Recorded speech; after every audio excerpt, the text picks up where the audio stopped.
Good morning, Tuesday, Mars Day. Tues is Mars. Mars is March. Mars is Aries. Mars is Arise. Rams, Marys, arise to Aries at the equinox. Equal day and night. Equinox, ox, aleph, alpha, alpha, aleph, the ox of the equinox, the arisen savior, sever. Right there. Aries, arise, March, sun's god. All of the 7 deities of the 7 days of the week are the sun.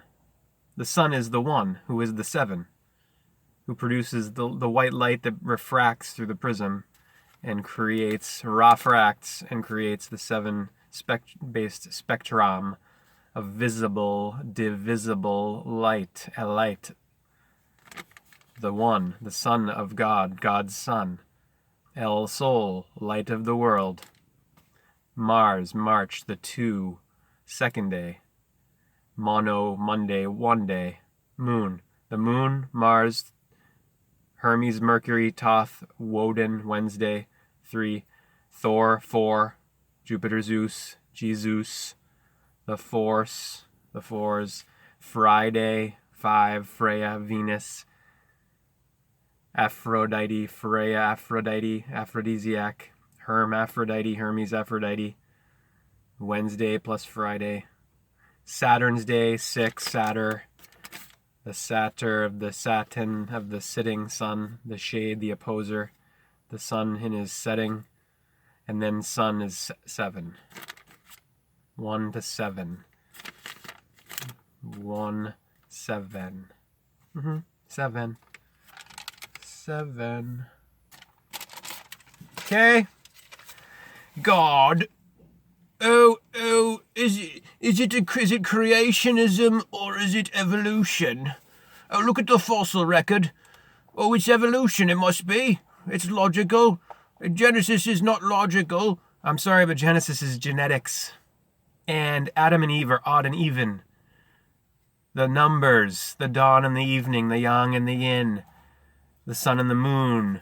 It's allegory, okay? So all sides are wrong. The creationists with their literalism, taking this book literally by the letter. The Pharisees who don't get the spirit of it. Genesis, genetics, your birth, to Revelations, your death, your reveal. This is allegory. None of it's literal. None of it's historical. So taking it that way, obviously it's nonsense. To say that God created everything in 6 days and then rested on the 7th. No, this is and to think that creation is just something that happened way back and now it's all just, whatever. No, creation's ongoing and it involves you and your own mind because you are that 7 in your chakra system. These are your temples, the kingdom of heaven and the head. Creation is within. It starts here. Perception starts here. Reception starts here. Conception starts here. Concepts in your mind. Within. It's projected outward. The light is within and it goes out. And the reality is within. The outer effect is illusory. See? See? See? There are 3 types of people, said Leonardo da Vinci of the Da Vinci Code. 3 types. Those who see when shown, those who do not see. And then Jordan Maxwell says there's only 2 types of people, those who get it and those who don't. Let's continue with this. I think I was pronouncing the name Alcibiades. I think it's Alcibiades. Alcibiades. I'm pretty sure that's what it is. I was mispronouncing yesterday. I'm sorry. Alcibiades frowned. Like most soldiers, he kept his courage intact by imagining that he would never be hurt. I don't heed omens. Why? This is Soc-Ra-Tes now. Why? Because you're never afraid? You should be. Life is a walk to the edge of a cliff. The edge of the ledge of knowledge. Every day we get a step nearer, and what lies over the brink no one can tell. L.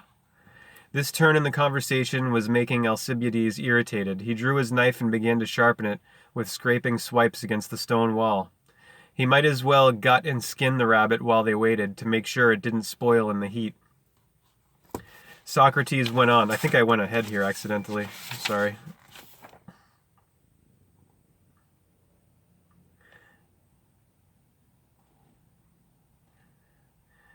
What kind of sign, an omen? So it says here, Alcibiades, Socrates said, "How else? That's a serious question. If you don't believe in magic, how did this sprig grow here? Perhaps the gods wanted it to. If so, they may have left it for us as a sign. What kind of a sign? An omen. Om-en." Socrates casually plucked the sprouting myrtle out by the root and tucked it behind his ear. "Your charade is dangerous. Travelers are on the lookout for bandits. The tough ones fight back." Alcibiades frowned. Like most soldiers, he kept his courage intact by imagining that he would never be hurt. "I don't need omens." "Why?" "Because you're never afraid," said Socrates. "You should be. Life is a walk to the edge of a cliff. Every day we get a step nearer, and what lies over the brink no one can tell." This turn in the conversation was making Alcibiades irritated. He drew his knife and began to sharpen it with scraping swipes against the stone wall.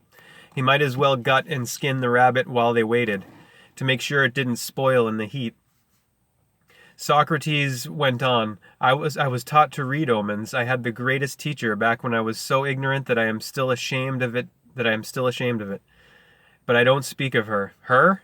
She was called Diotima, and if the gods didn't leave this omen, she did. Alcibiades couldn't hide his amazement. "So you think this Diotima knew that I might be hurt today? Or worse, would you like to read omens? It's not hard once you learn to see." Alcibiades had forgotten the rabbit by now. He squinted his eyes narrowly. "No one can understand you. Half the time you say the opposite of what you know is the truth. You're tricky, and you're proud, but you pretend to be ordinary," he said. "That's because I am ordinary. I believe in the gods like all ordinary people. See, that's what I mean about saying the opposite of the truth." If Alcibiades had forgotten about the ungutted animal in his sack, Socrates hadn't. He pulled it out. In death, the creature looked like a limp gray rag. Rag. "Is this the truth?" said Socrates. "Are we like rabbits? We bleed.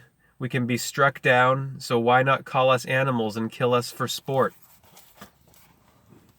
"Because we're human." "What does that mean?" "I'm sure you'll tell me." The peculiar thing about Socrates was that banter always led this way, into deep waters. "What makes us human," he said, "is that we think about the gods and they think about us. You laugh, but that is what Diotima taught me. The gods are here." "Right this minute?" "Yes." "You're right, you are ordinary," Alcibiades mocked. "If the gods are here, I want to see Aphrodite's breasts." Socrates ignored his jibe. "What do you see when you look around? The world as it is, rocks, a narrow trail, a dead rabbit. But such a world is without purpose. Life and death dance with each other, gripped tightly together. Neither is willing to let go, and so the dance never stops. Animals accept this reality. Humans fight against it." "Am I allowed to say something?" asked Alcibiades. "Rocks are hard. The trail is dusty. The rabbit will never feed its tender young again. I'm glad I see the world as it is, not as it should be." "So you don't mind being an animal?" asked Socrates. Not if I'm the one that survives." Socrates looked grave. "The omen is darker than I told you. If I read it right, it says that you will die violently. Not today, but one day. Your widow will bend her face to the ground with tears, but half of Athens will rejoice that you are gone." Athens, Athena. The contours of the young man's face sagged. "Why are you saying such horrible things to me? You should spare a friend, the way a doctor spares a patient who doesn't know he's dying." Socrates gave his young companion a sharp look. We are all patients who want to be told that we aren't dying. The truth is different.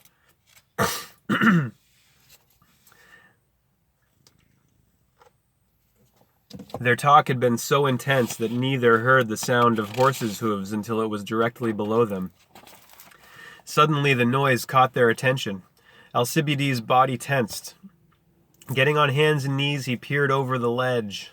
A rickety wagon was passing beneath, loaded with straw baskets. The air was heavy with the oily smell of olives. The wagon's driver didn't look up. "Here's your sport. Go ahead, jump," whispered Soc-Ra-Tes in Alcibiades' ear. "It's just a boy." "All the better. You'll probably win." Crouching there, they could see that the wagon driver was no more than 12, a farm boy in a wide-brimmed straw hat. It was all he could do to handle the old mare pulling the wagon, who was spooked by the narrow passage and the ringing of her own hoof-beats. After a moment they were through the waist of the ravine and the noise faded away. "I restrained myself," said Alcibiades sourly. "The way you provoked me, I could have done something stupid just then." "Really? Do you enjoy deluding yourself?" asked Soc-Ra-Tes. "You've killed Spartans in battle, and one time you went mad. You let your hatred consume you and hacked off their limbs. In your bloodlust you condemn the enemy to go to the afterlife defiled. Now their shades want revenge." "To hell with your omens. I fought for Athens. I killed as an act of honor." Alcibiades' temper gave way to worry. "How will I know which shades to appease?" he asked. "Wait and ask them. They'll be lined up after you die." Alcibiades bit his lip, as he shoved his knife back into the sheath he wore at his waist. He looked overhead, squinting. The sun was past the zenith, showing like a brilliant bead against the rim of the rock slope. For today, the game was spoiled. Soc-Ra-Tes was already inching upslope, retracing the way they had come. Alcibiades grunted and tossed the dead rabbit into the ravine for spite before following. They arrived back in Athens after sunset.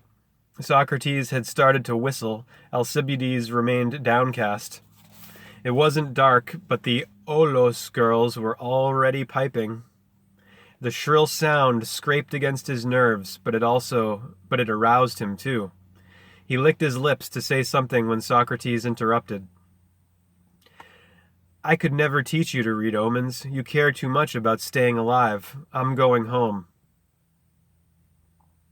On the way back to town, Alcibiades had felt his blood subside, but now it sprang up again, the way a dead-looking coal in the ashes when poked comes back to life. "That's right, go home. You probably still have enough teeth to eat your dinner." There was a mirror in his mind in which Alcibiades could see how ridiculous the squat old man looked beside his own dazzling Apollo-like figure. "Terrify me and then run away," he muttered under his breath. Soc-Ra-Tes peered over his shoulder. "Forget today. I will come back to you when you're calm," he said as the shadows swallowed him up. The next morning Soc-Ra-Tes wandered through the agora, the town marketplace, pinching an apple at one stall, sniffing the freshly slaughtered lamb hanging at another. He would talk to anyone, rich or poor. Nobody could predict what would come out of his mouth, but a band of youths were in the habit of following him, including Alcibiades, the wildest of them. They were eager to see whose unwary ego he would puncture. If Soc-Ra-Tes ran into somebody of importance, the person did well to turn his back. It was dangerous even to say hello. Limping away from an argument, which always began as an innocent conversation, his opponents smarted. They had been bitten by words like horseflies that could make the skin bleed. But none of them knew who Soc-Ra-Tes really was. He often felt that he himself barely knew. He was forever watching himself from the inside, whereas everyone else only saw him from the outside. A strangely cheerful, curious, squat, penniless, henpecked curiosity. Some called this curiosity harmless, but others kept a sharper eye out and considered him a threat. Namaste, aloha, Hare Krishna. We'll continue with Soc-Ra-Tes from God by Deepak Chopra tomorrow or the next day. We'll see.